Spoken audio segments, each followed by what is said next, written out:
Well, it looks like I have some explaining to do. Well, hey, at least with 3 series, I will have myself busy. Now I just,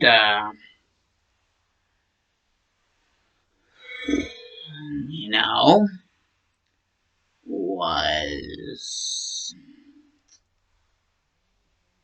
you know, watching a certain What If video, and I thought to myself, Hunter x Hunter would be nice on my channel.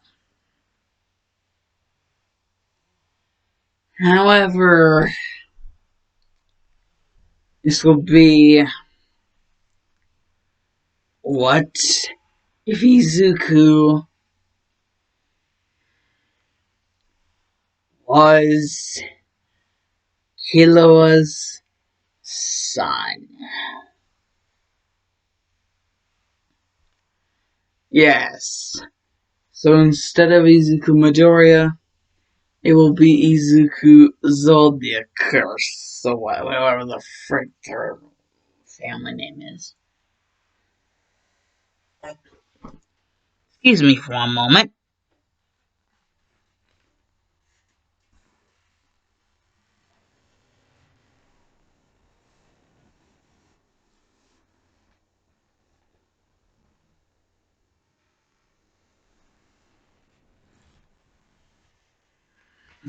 Ow. Anyways. Yes. What if Izuku was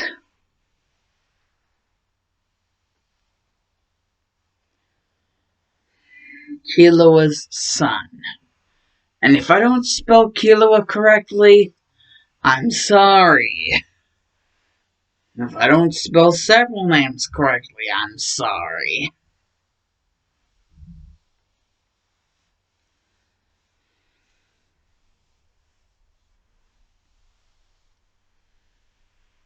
And, well, you might be wondering, well, if this is supposed to do with, like, My Hero Academia and Hunter x Hunter, well, Hunter x Hunter has Nin, and My Hero Academia has quirks.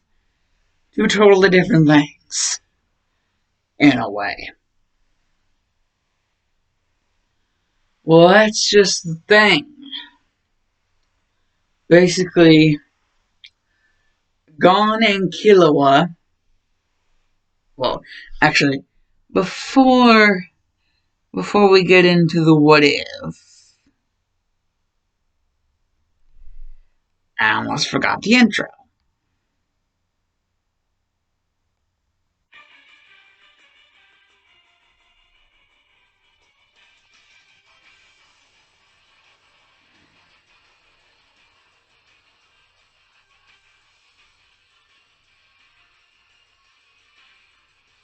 It's a Looney Tunes shirt.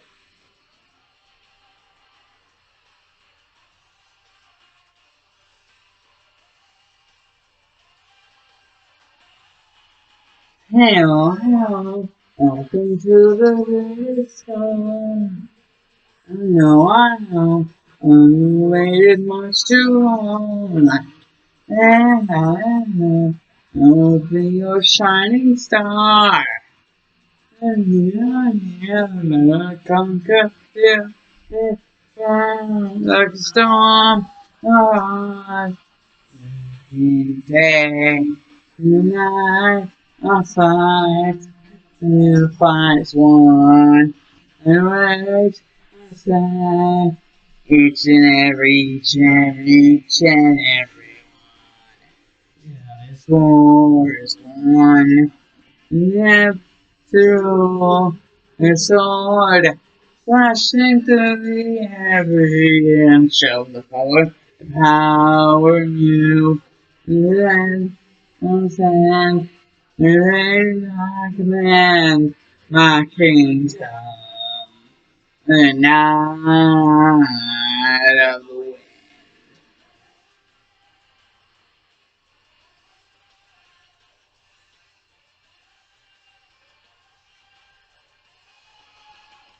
Welcome to the Disney era. I know. And fear around the sky. Can't feel now.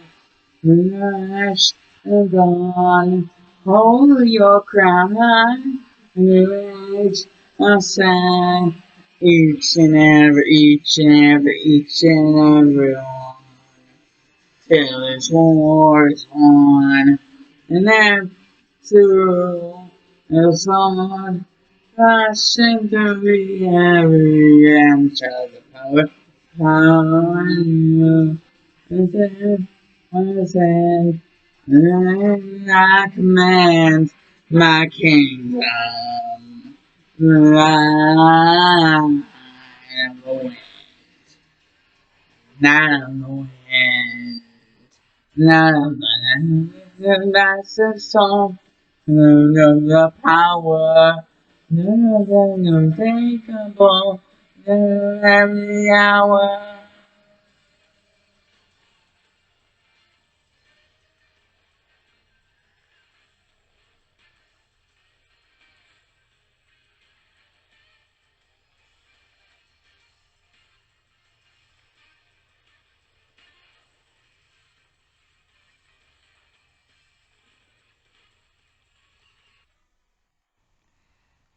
And what if start now?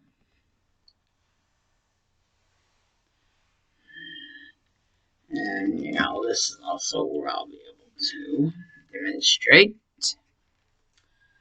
Gatorade.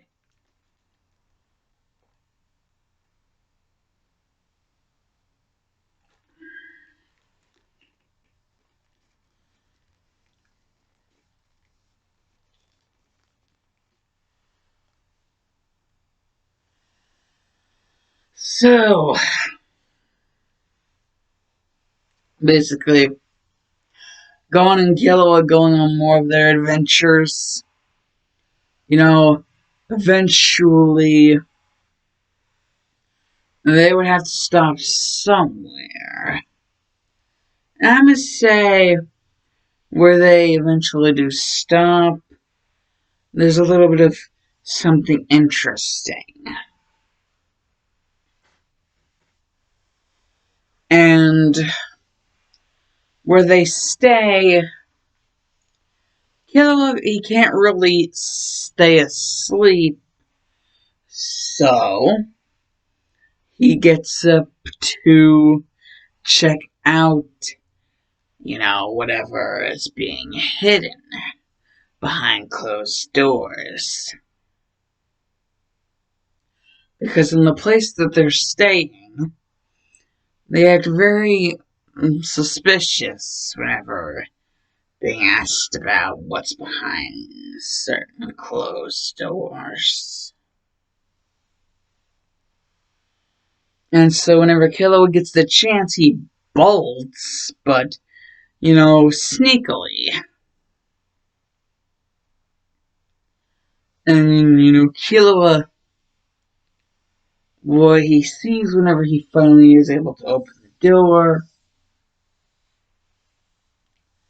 is something awkward.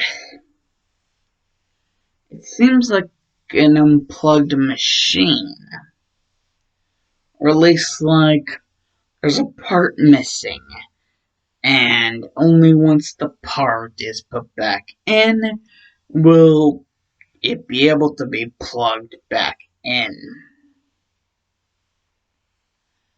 And so Killowa is looking around, and Gon eventually wakes up, and he's like, Killowa, I found this weird thing, and what are you doing awake? And Killowa's like, wait, can I see that gun? And Gon's like, sure, why not? You didn't really answer my question, but whatever. And, Killowa would just put the tiny piece and see if it fits. And it would fit whenever he would put the piece in and finally try to reconnect, like, the power to everything. There would be a big light up. There was just a missing part that was needed to be found. Gon said he found it in his pillow. The pill that he was given. And, Killowa was like, interesting that they would hide it in a pillow. Or why they would hide it at all. And just so you know, Gon and Killowa are adults at this point. Like, around Inko's age. Anyways, Killowa basically just sees the vortex that's been created and illuminated, within the device, like this big giant portal machine thing. And Gon is like, are you sure you should? And that's when we're going to realize Killowa seems to be being hypnotized by it.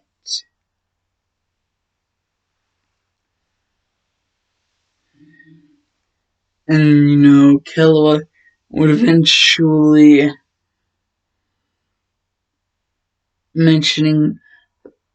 basically he would mention something about voices calling him to their side.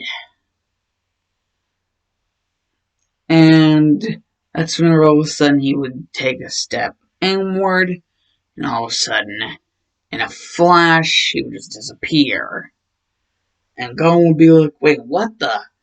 And then all of a sudden, the machine would turn off, sparks flying everywhere, literally as if the machine had used the last of its juice. Remaining. And, Gon, knowing that he doesn't really have the means to replicate this whole teleporter thing, wherever it teleported Killowa to, and the people would just be like, wait, no. Well, we're afraid that, we don't even remember the last coordinates that were entered on the teleporter. And whenever Gon would look back, he would see that the coordinates were kind of scrambled, and then it would just blank out.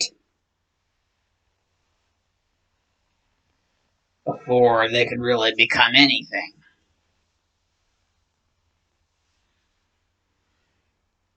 And then the machine would just be totally and completely dead. For reals this time. For realsies. And Gon would just be like, Killowa!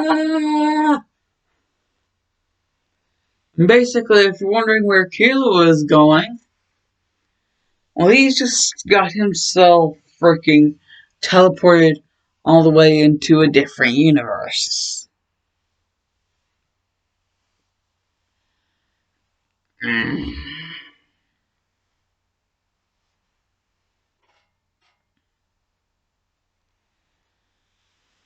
Basically, whenever Killowa would wake up, he would see himself in a house that he doesn't recognize. Everything looks even more futuristic than, normal life. And that's whenever you eventually meet the person that found him. And apparently he was unconscious whenever she found him. At Daguba Beach, lying amongst the rest of the garbage strewn across that area, almost as if he was washed ashore by the waves of the beach. But it all seems so weird that Inko would write that off. Plus, he wasn't really wet. It's not all that wet. So, basically, she would ask him, and Killowa would basically tell her, the last thing he remembered was being mesmerized by a portal, and then all of a sudden he was here, waking up in this house.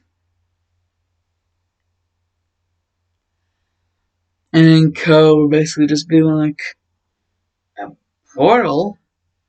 Well, have been reports of a light in the sky. Maybe that was the portal that dropped you here. Or Dagua Beach, more or less. And then I brought you here. While you were unconscious.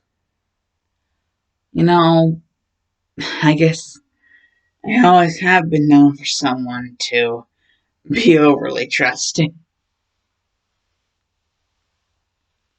And Killowa would be like, where are my manners?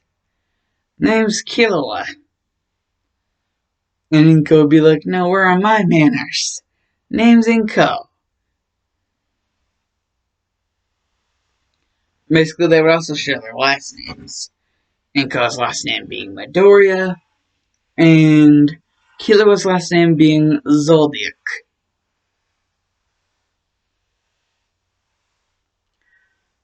And, well, Inko would indeed think it was weird how they seemed to be close to the same age. If not, Killowa seemed just a tiny bit older than her.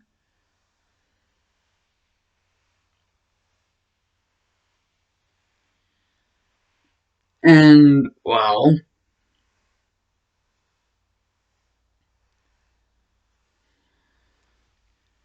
Inko would basically flip the age-old question that is deemed to be rude to ask women onto a man.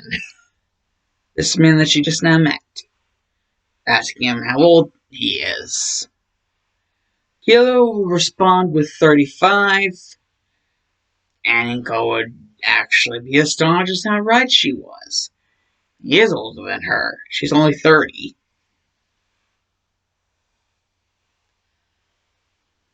And Killowa would be like, really? You don't look it.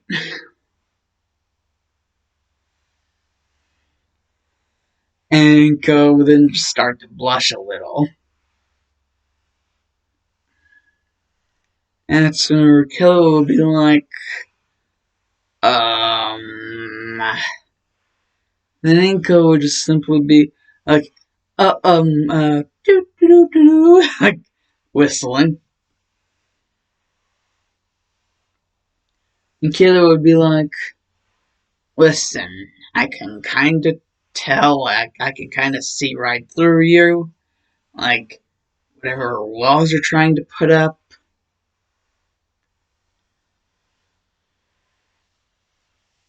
Trust me.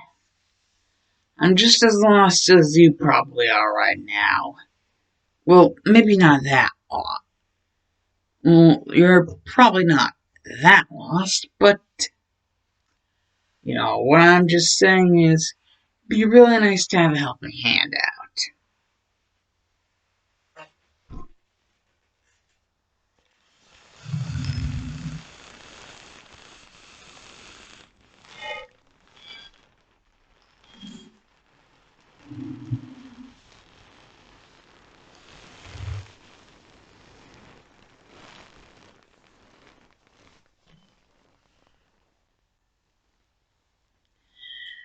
And so it would just so happen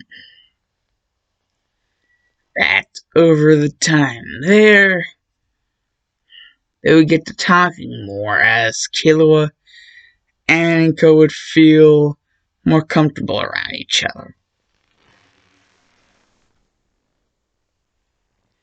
Inko even introducing Killowa to Mitsuki, and Killowa even telling Inko about his friend Gon, back where he lives. And they would research up the name Gon.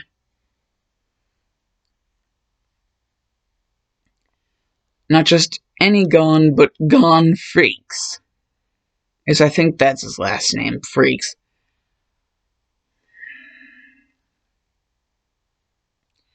However, the name Gon Freaks would not show up anywhere. Even whenever getting the law enforcement involved, it would be as if it really was an entirely different, area. That's whenever Kilo would have to accept the fact that this truly is a different, place. And, even though Kilo would be worried about Gon, he would also think that Gon is strong, and so he would think that he could handle himself.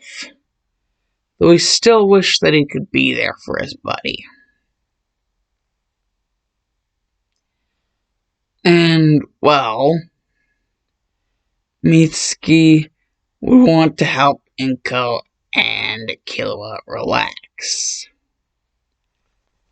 And eventually her helping them relax would get them to talking even more with each other, to the point where they did this regularly, around the clock.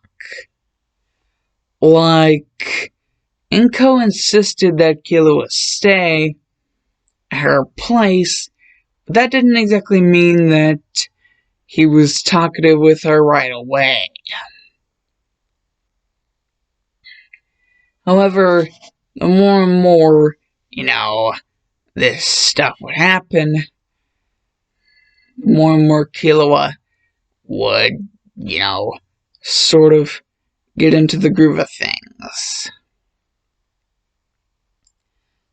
And basically, you could make a whole new name for the Zoldyck name.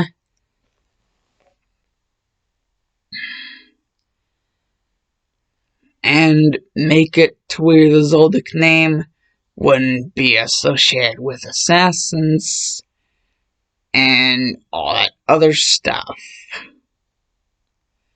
Or at least not in a way that would project negativity.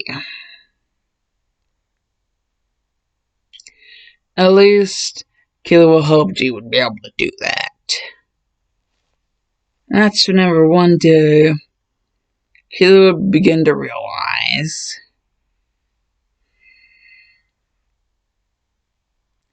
something. After going a whole entire day without seeing Inko, just being out on his own, doing his own thing. Just kind of a road trip night.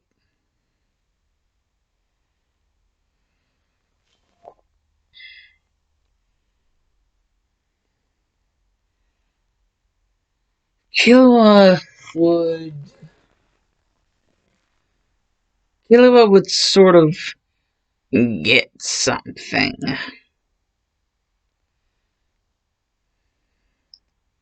And that is the picture, the big picture. And the big picture being, he liked this Inko Midoriya girl a lot more than he additionally let on.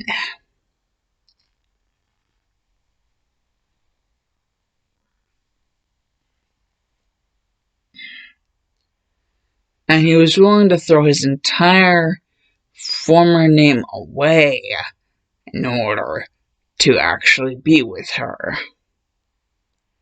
And Killowa does indeed feel off-put by this. He doesn't know what to think about it. Sure, it's been a while, but he doesn't know why he feels this way about this person. And that's whenever Mitsuki would basically point it out to him right in front of his face.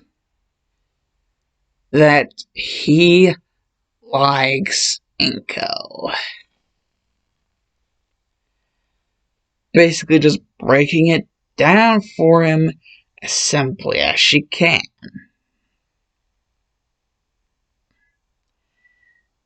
And once Killowa got the full breakdown, he would realize he does like Inko.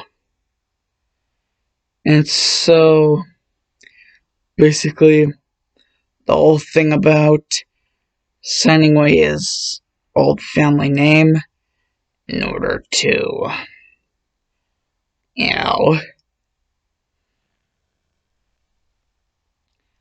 be able to be a part of a family that's with her.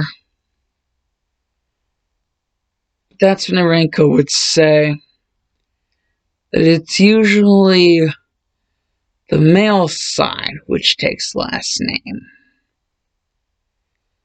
And so,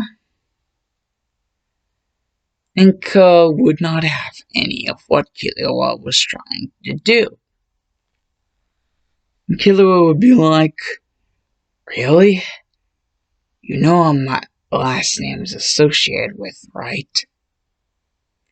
And Inko would just simply say, that's where you used to live. I think you're beginning to realize more and more each and every day that even if the portal does open back up, who's to say it will lead you back to your world and not just spit you out somewhere else even more foreign?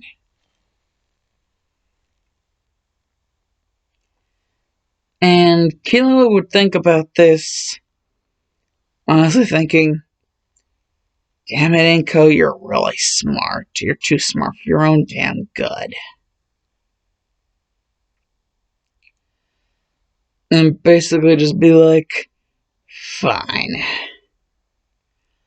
And so, eventually Mitsuki would get a call, and once the call ended, she would actually get really excited. And her husband, since I still don't know the guy's name, he would ask what's all the excitement about. And Mitsuki would basically say, the Killowa guy finally got the memo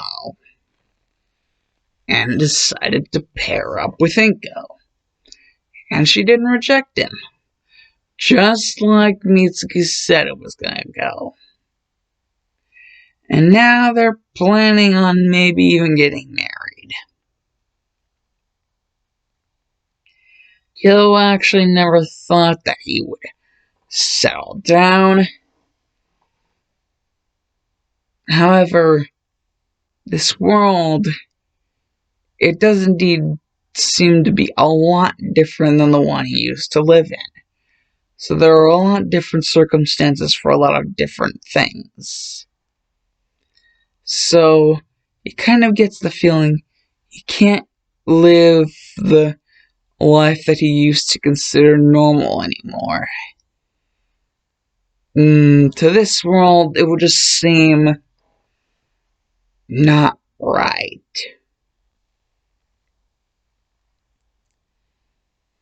In fact, it would seem downright weird.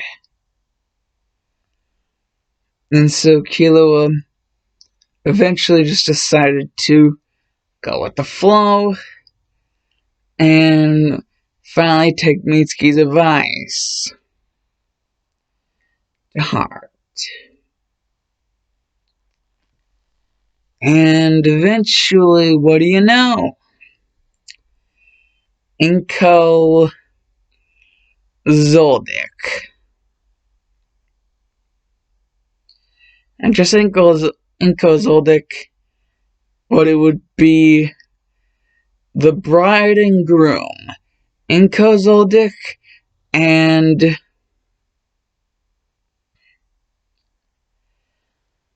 Killowa Zoldyck.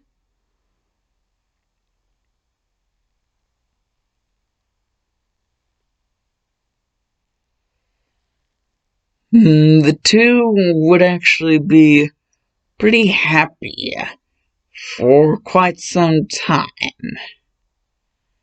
And at last, Killowa would finally start to be able to settle in.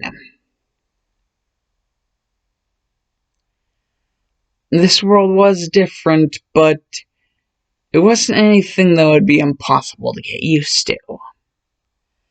In fact, he was actually learning very fast and adapting very fast.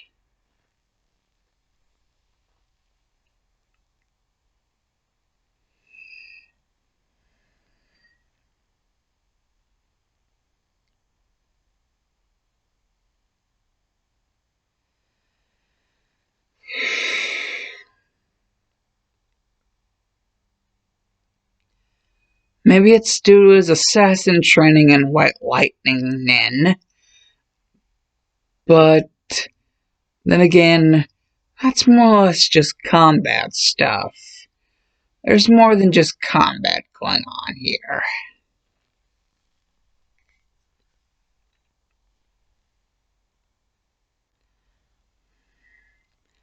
And eventually, Mitsuki would actually call,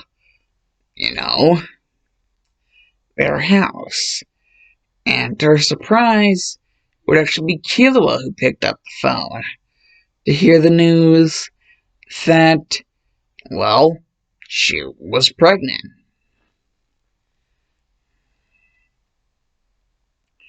And then it would be, to even Mitsuki's bigger surprise, that Killowa would say, "You too, eh?"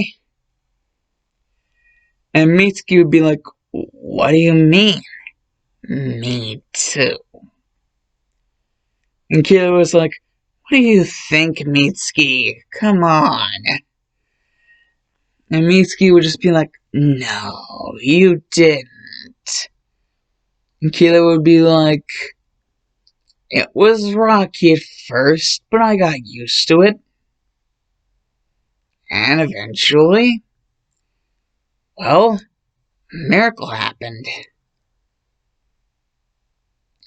And it seems it went the same way for you and your husband.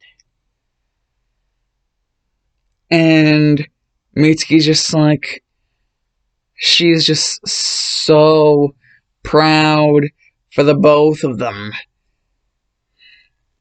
Killowa would be like, "I'm sure that if Inko was here right now, she'd be proud for you too, just like I am."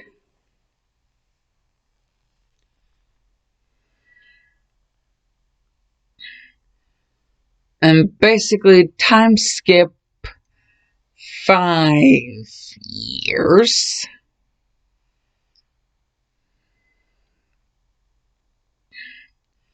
Izuku and Bakugo are indeed friends. Killowa would indeed be the first one to admit that, you know, basically, the only real rule is that he doesn't interrupt Izuku's training. It's kind of like the training that the Zoldyck family does, but nowhere near as harsh. So yeah, just, assassin stuff.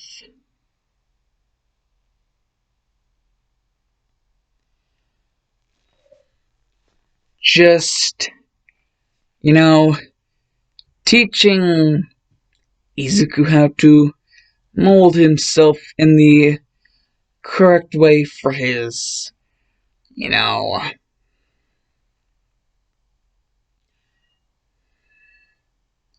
profession of choice. That being a hero. Izuku really wants to become a hero. And so does Bakugo, or as Izuku calls him, Kachan.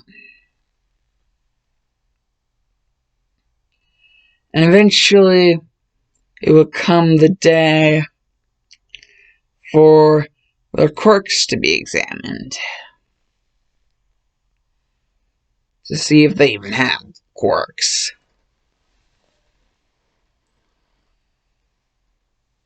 And, well, of course, Bakugo will go first. Getting explosions. Not really all that surprising, seeing as who his parents are, their quirks. That's what Killowa would be thinking. Inko just really being anxious about if Izuku will even have a quirk. And Killowa would just be like, don't worry about Inko, it's going to be fine. And that's whenever they would both be called in, because the quirk doctor would want them to look at this. Because he doesn't think it's any sort of quirk that he's ever seen before. He's seen types like this. He's seen types like it, but not to this extent.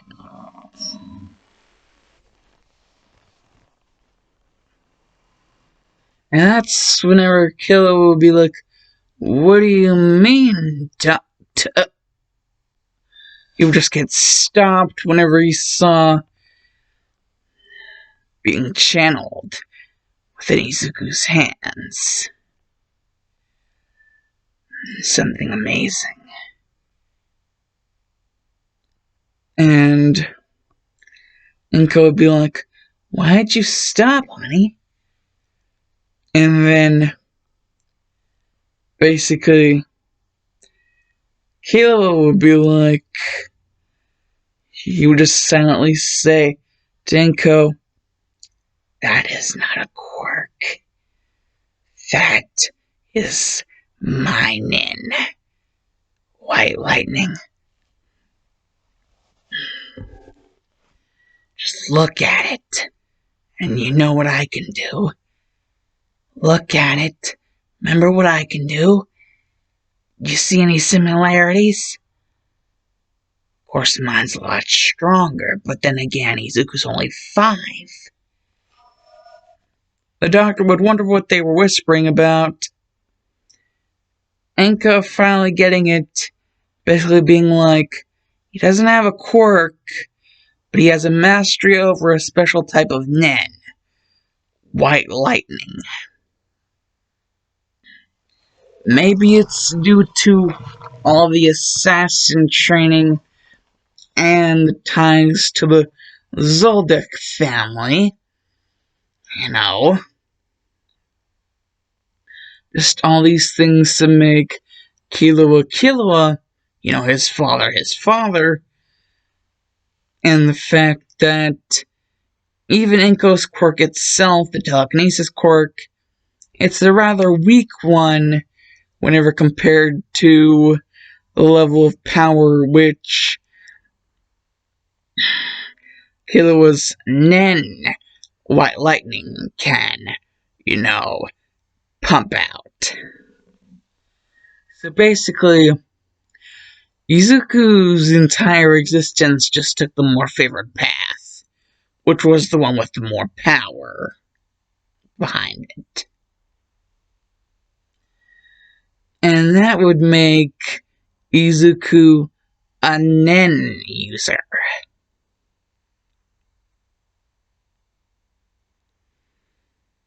And, well, Killowa would just decide to make this their own little secret.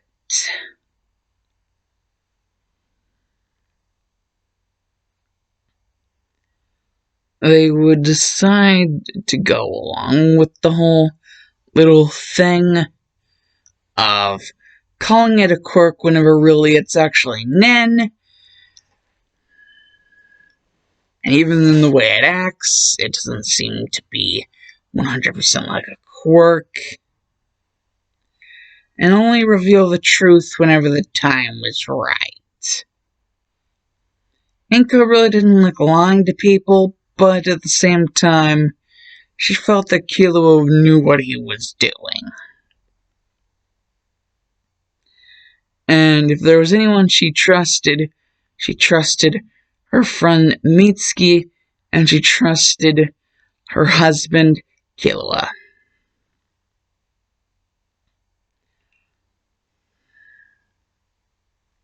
And so basically, Killowa would say that he actually already has a name cut out for this quirk. This very special quirk. Doesn't seem to follow the normal rules of most quirks.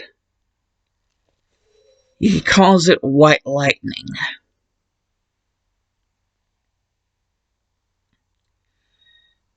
And Izuku would be like, White Lightning? Wow. That's so cool.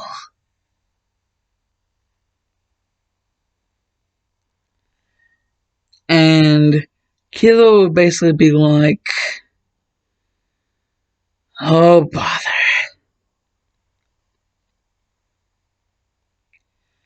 Thinking what it was going to be like actually training someone else who also knew how to use White Lightning.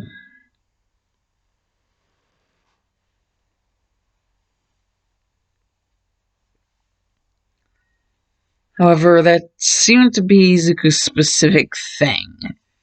He could also pull off the assassin tricks, but that was more or less stuff specifically kept to the Zoldyck family.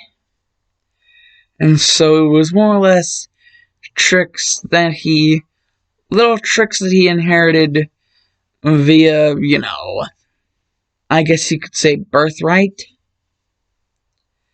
So like the after images, and, well, any and everything else. Considered an assassin technique. He would have basically inherited via, birthright. That is all except for the White Nen, or White Lightning Nen thing. Basically, Killowa would break it down to Izuku that isn't a quirk. However, they can't let any of them know that. What that power is that he has, well, Killowa would show a little demonstration. The same power I have. White Lightning. This power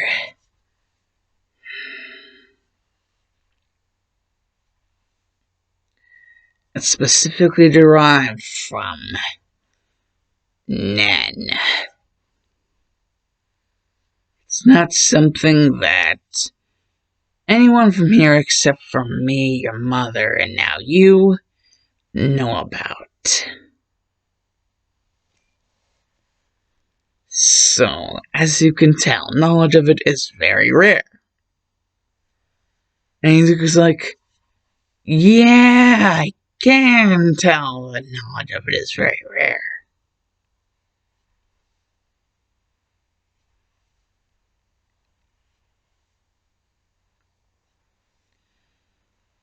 And basically, Killowa will go on to explain basically everything about Nen and how it works. And also, put a little bit more pedal to the metal on the assassin's training.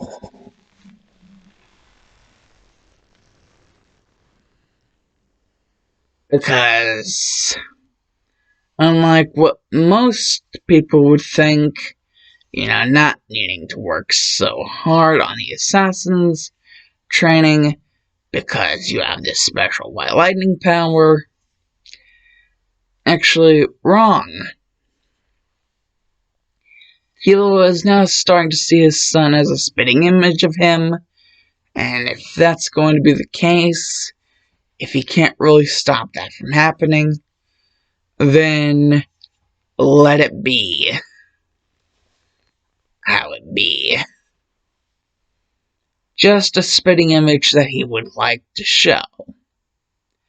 So not the Killowa he used to be. The Killowa he is proud to be now. However, even the Killowa he is now still has the assassin tricks and the white lightning. And so basically, all the way up until the last day of middle school, Izuku is getting trained up and down and all around with the assassin tricks and how to utilize Nen in general. And then, go even deeper into white lightning.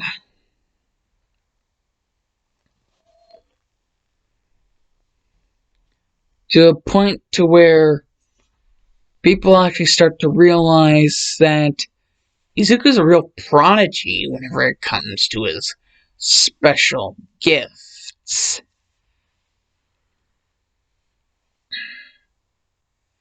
His real assassin-like approach to fighting. And, well, that white lightning stuff that he can do.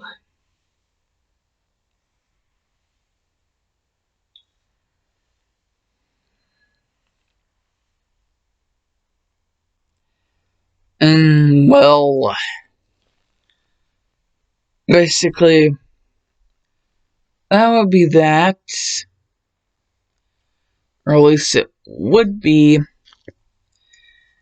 However, there's a little something.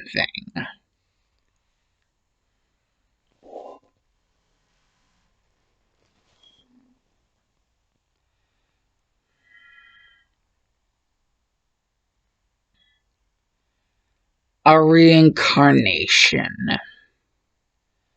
Almost like a shadow. A shadow, like a second image. There's already one person from that universe there. And so the shadow of someone long gone now cast over, and in their place, anew.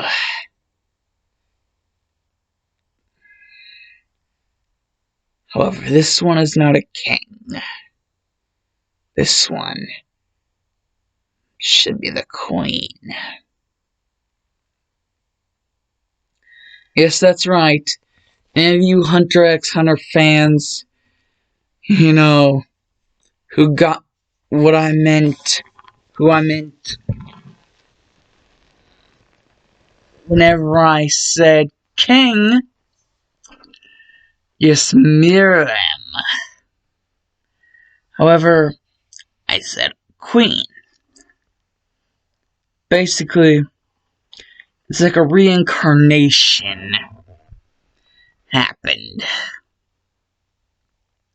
So this second person, they are known as Miri. And Miri just can't seem to catch a break. No one really likes her.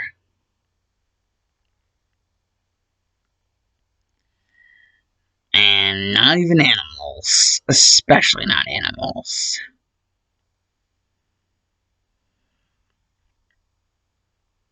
And you know, kids are just mean in general. So, yeah. That is, until one time, whenever, you know, Katsuki he just finds Midori, and it's like, God, you look disgusting. What kind of mutation quirk do you have? Well, can you not turn it off or something?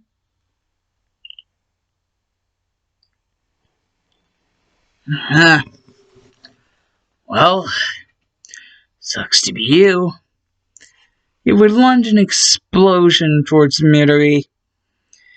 However, some white lightning would dance like a wall in front of the explosion, creating an even bigger one that seemed to be absorbed by the very body of the person creating the white lightning. And whenever the smoke would clear, it would be Izuku, stating, "Back off, Kachan. She didn't do anything to you." And, well, Bakugo, he's kind of weirded out by the whole white lightning thing, because the only people that were really fit to tell else about the whole Nen thing were Inko's own friends. You know, Mitsuki, her husband, and so even eventually Bakugo himself got wind of this.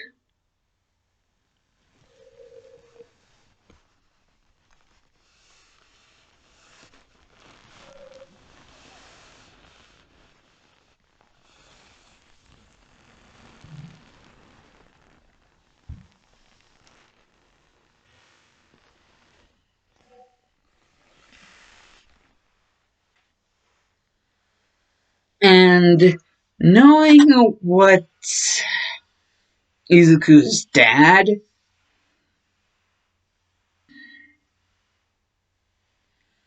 Killowa Zoldyck, could do with his white lightning, Bakugo never really wanted to challenge that.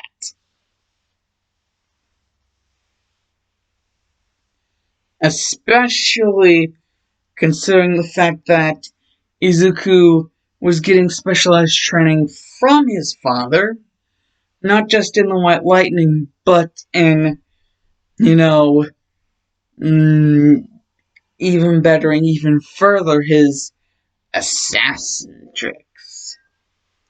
So, he could have just knocked him out with one, like, neck chop. Like, just right there. While there was just still smoke. Bakugo realizes that Izuku's just that good. You know, he has the proper training. And so, anything and everything. Throwing at him really doesn't seem to surprise him. Besides, if the assassin tricks don't work, he always has white lightning.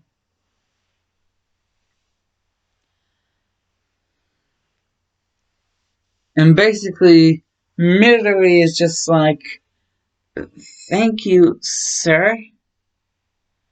And Izuku's just like, oh, well, you don't have to call me that. My name's Izuku. Izuku Midoriya. I mean, bleh. Izuku Zaldek. And Midori would indeed remember the Zoldyck name from, like, Gon and his, like, friends.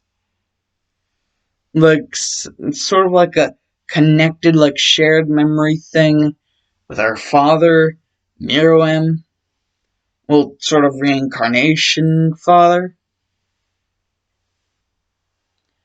And so Midori would know about the Zoldyck name. However, it seems to have pretty much folded in a different direction since, everything else. And Midori also getting the drift that they're not exactly, there anymore. The fact that they even still use the Zoldyck name is kind of weird. And Izuku would explain why the Zoldyck name is still used. And Midori would be like, oh, that's weird. But, hey, still, thanks.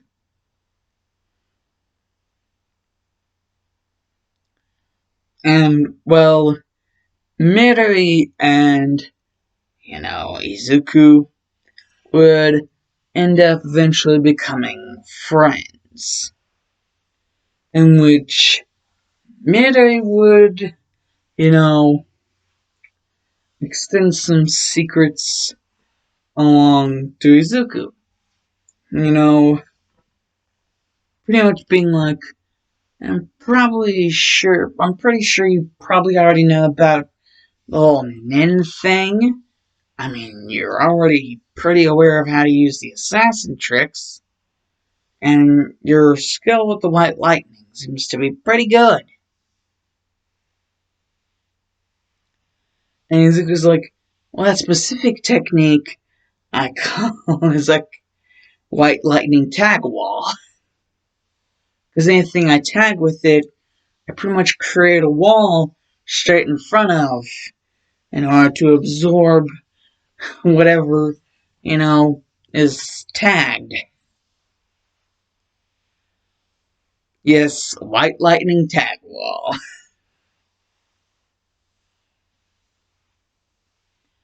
And basically, Izuku would be like, yeah, so I'm pretty, already aware about Nen. Why is that important? And then Mary would explain the whole thing about the ants and everything, and, who Miriam was. He was the king of the ants. And basically everything that went down that she can remember. And Izuku would be like, well, that's intense as all hell. Like, damn. Basically, at this point, Izuku would be 15, and Midori would be 15.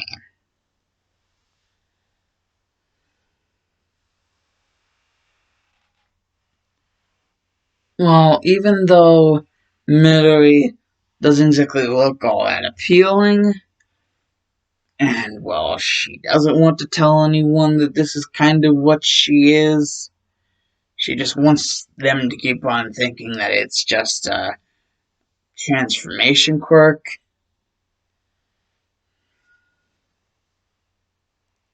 She doesn't want people to know about her ant heritage. And will basically,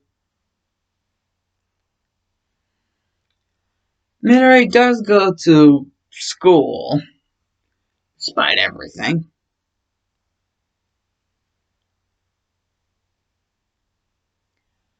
It's just, she doesn't like to be seen, and so tries not to take any path that she would think would lead her to confrontation with someone.